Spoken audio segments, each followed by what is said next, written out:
Христианские притчи. Наследие святых отцов.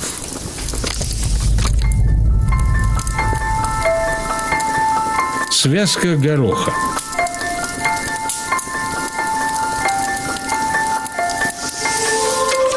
Однажды Авва Агафон шел по дороге со своими учениками.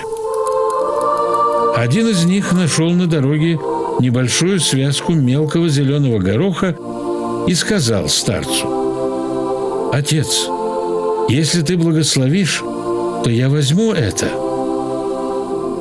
Старец внимательно посмотрел на него и, как бы удивляясь, спросил: «Разве ты положил тут эту связку?» Брат отвечал: «Нет». Старец сказал: «Как же ты хочешь взять то, чего не положил?»